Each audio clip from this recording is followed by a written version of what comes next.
إن الحمد لله نحمده ونستعينه ونستغفره ونعوذ بالله من شرور أنفسنا وسيئات أعمالنا من يهده الله فلا مضل له ومن يضلل فلا هادي له وأشهد أن لا إله إلا الله وحده لا شريك له وأشهد أن محمدا عبده ورسوله صلى الله عليه وعلى آله وأصحابه أجمعين أما بعد يا أيها الذين آمنوا اتقوا الله حق تقاته ولا تموتن إلا وأنتم مسلمون. Jamaah kaum muslimin yang dirahmati oleh Allah, marilah kita bersyukur kepada Allah Subhanahu wa taala atas segala nikmat yang telah Allah Subhanahu wa taala berikan, diiringi dengan meningkatkan ketakwaan kita kepada Allah Azza wa Jalla dengan menjalankan perintah-perintahnya dan menjauhkan larangan-larangannya. Jamaah kaum muslimin yang dirahmati oleh Allah, manusia madaniyun bi taba'ih. Manusia adalah makhluk sosial, makhluk yang tidak bisa hidup tanpa orang lain. Manusia adalah makhluk yang butuh bermuamalah dengan orang-orang yang ada di dekatnya. Manusia bagaimanapun kelebihannya, tingginya kedudukan yang dia miliki, banyaknya harta yang dia miliki, tetapi ketahuilah manusia tidak bisa hidup dengan sendirian. Dia adalah tetap makhluk sosial yang butuh bermuamalah dengan manusia, dengan orang, dengan saudaranya, dengan tetangganya, dan orang-orang yang ada di sekitarnya. Ada sebuah konsep yang disebut oleh para ulama tentang bagaimana kita bermuamalah dengan manusia, sehingga ini menjadi motivasi kita di dalam setiap pergaulan, setiap muamalah yang kita lakukan. Ulama kita mengatakan, kama takunu li'ibadillah yakunullahu lak. Sebagaimana engkau bersikap kepada hamba-hamba Allah, demikian juga Allah Subhanahu wa taala bersikap dengan. Jamaah yang dirahmati Allah, ini adalah sebuah konsep yang sederhana tapi mencakup semua kebaikan di dalam bermuamalah. Karena di dalam hadis-hadis Nabi sallallahu alaihi wasallam dijelaskan secara rinci dari konsep ini, bahwa orang yang bermuamalah dengan baik, maka Allah Subhanahu wa taala akan memperlakukannya dengan baik. Barang siapa yang bermuamalah dengan orang dengan cara yang buruk, maka Allah Subhanahu wa taala akan membalasnya dengan keburukan. Kama tadinu tudan. Sebagaimana engkau bersikap, demikianlah yang akan engkau dapatkan balasannya. Sehingga di dalam hadis-hadis Nabi sallallahu alaihi wasallam sangat banyak penjelasan-penjelasan dari beliau tentang benarnya konsep yang disebutkan oleh para ulama kita. Misalnya, Nabi sallallahu alaihi wasallam menganjurkan kita untuk membantu saudara kita, dan apabila kita membantu saudara kita, maka Allah Subhanahu wa taala akan membantu kita. Allahu fi auni al-'abdi ma kana al-'abdu fi auni akhihi. Allah Subhanahu wa taala akan menolong hambanya apabila seorang hamba menolong saudaranya.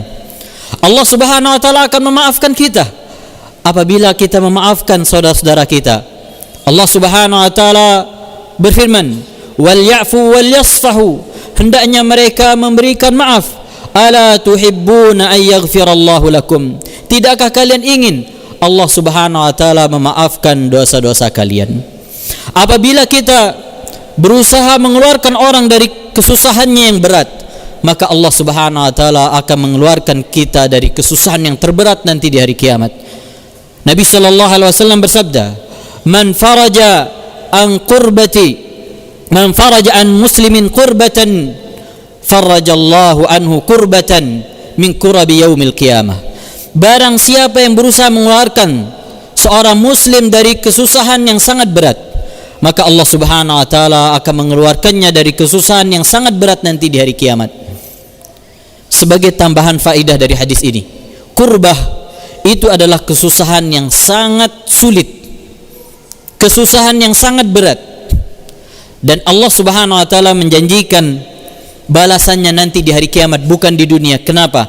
Karena bisa jadi orang di dalam kehidupan dunia ini dia tidak mendapatkan kesulitan yang begitu berat atau kesusahan yang begitu sulit, sehingga Allah Subhanahu wa taala simpan balasan dari kebaikannya nanti di hari kiamat, yang pasti semua orang akan mendapatkan kesulitan.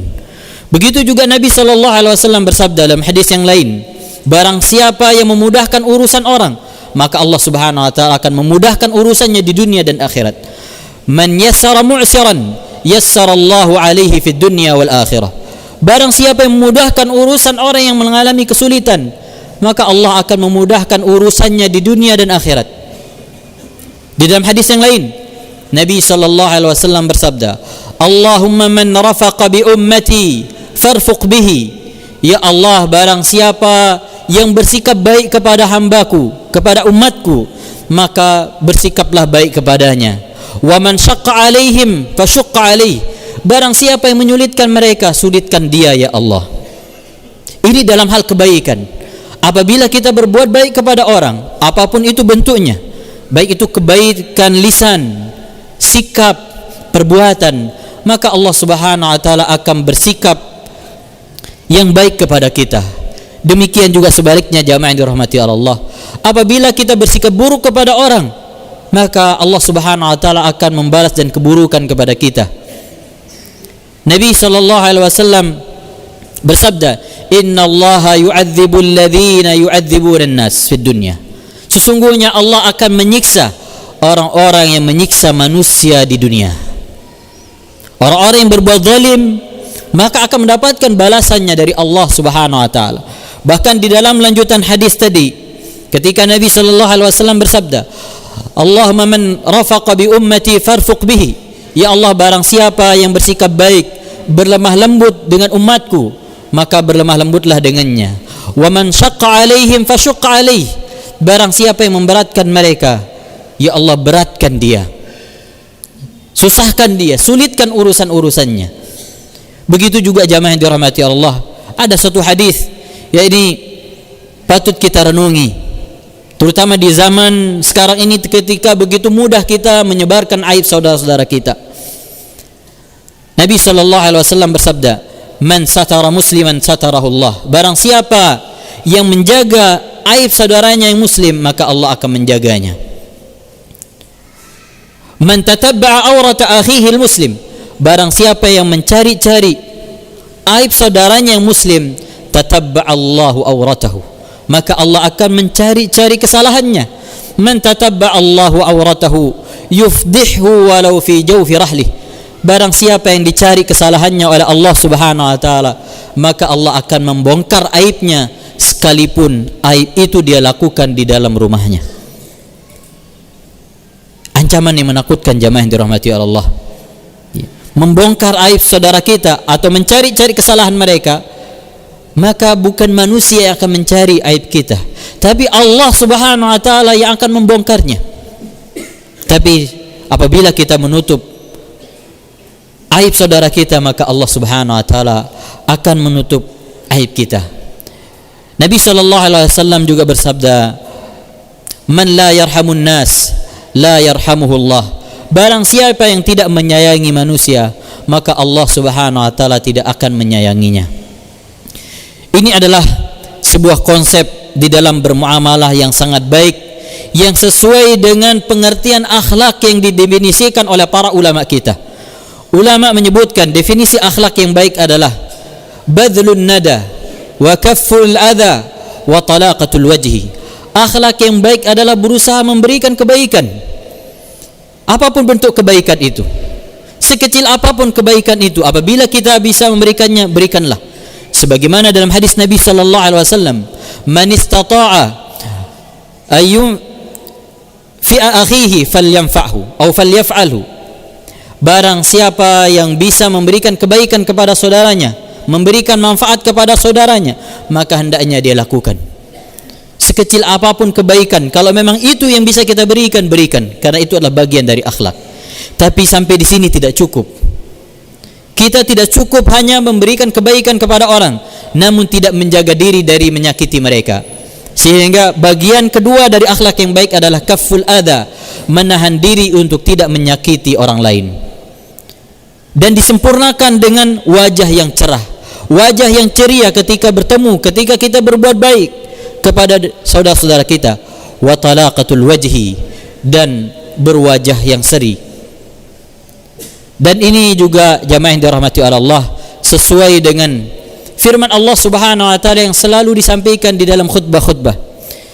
Innallaha ya'muru bil adli wal ihsan wa ita'i dzil qurba wa yanha 'anil fahsya'i wal munkari wal baghi.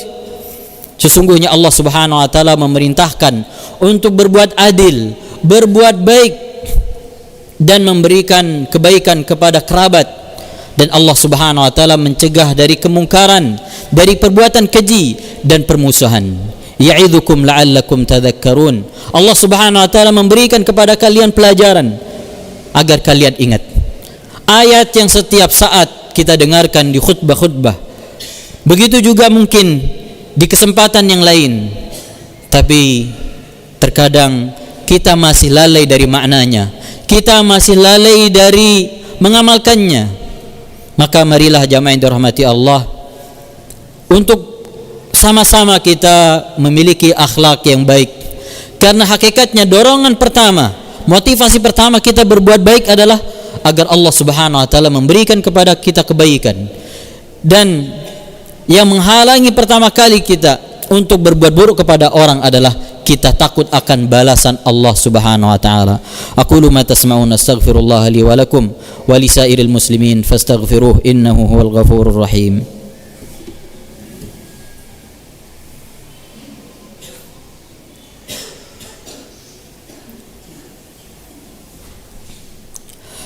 Alhamdulillahi rabbil alamin, wa bihi nasta'inu ala umuri dunya wad din, wassalatu wassalamu ala ashrafil anbiya'i wal mursalin, nabiyyina Muhammad sallallahu alaihi wa ala alihi wa ashabihi ajma'in, amma ba'd. Imam Ibnul Qayyim rahimahullah mengatakan, man amala khalqahu bi sifatin amalahu Allahu bi tilka sifatin bi ainiha fid dunya wal akhirah. Barang siapa yang bersikap kepada hamba Allah dengan satu sikap, maka Allah Subhanahu wa taala akan memperlakukannya dengan sikap yang sama di dunia dan akhirat. Artinya apabila kita bersikap baik kepada hamba-hamba Allah, maka Allah akan memperlakukan kita dengan baik. Dan sebaliknya apabila kita berbuat buruk dengan keburukan apa saja, sekecil apapun keburukan itu, maka Allah Subhanahu wa taala juga akan membalasnya.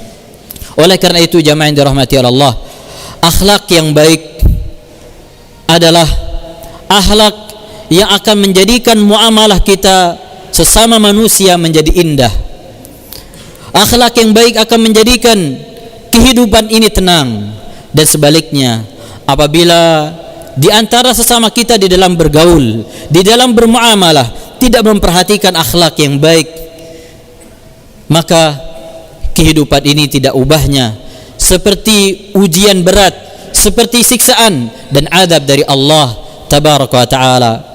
Syekh Albani rahimahullah pernah berkata, hampir-hampir Nabi SAW diutus oleh Allah hanya untuk menyempurnakan akhlak yang baik. Karena beliau alaihi salatu wasallam bersabda, innama bu'ithtu liutammima makarimal akhlak. Aku hanya diutus oleh Allah Subhanahu wa taala untuk menyempurnakan akhlak yang mulia. Maka marilah kita berdoa kepada Allah Subhanahu wa taala, semoga Allah Subhanahu wa taala menjadikan kita orang-orang yang memiliki akhlak yang baik, dan semoga Allah Subhanahu wa taala menjauhkan kita dari akhlak yang buruk. Dan marilah kita memperbanyak salawat serta salam kepada nabi kita, kedua kita, manusia yang paling baik akhlaknya, kana khuluquhul Quran, adalah akhlak beliau Al-Quran. Allahumma salli ala Muhammad wa ala ali Muhammad kama sallaita ala Ibrahim wa ala ali Ibrahim innaka Hamidul Majid. Allahumma barik ala Muhammad wa ala ali Muhammad kama barakta ala Ibrahim wa ala ali Ibrahim innaka Hamidul Majid. Allahumma ighfiril muslimina wal muslimat, al mu'minina wal mu'minat, al ahya'i minhum wal amwat. Rabbana zalamna anfusana wa in lam taghfir lana وترحمنا لنكونن من الخاسرين. اللهم اهدنا إلى أحسن الأخلاق فإنه لا يهدي إلى أحسنها إلا أنت. اللهم اهدنا إلى أحسن الأخلاق فإنه لا يهدي إلى أحسنها إلا أنت. ربنا آتنا في الدنيا حسنة وفي الآخرة حسنة وقنا عذاب النار. وصلى الله على نبينا محمد وآخر دعوانا أن الحمد لله رب العالمين.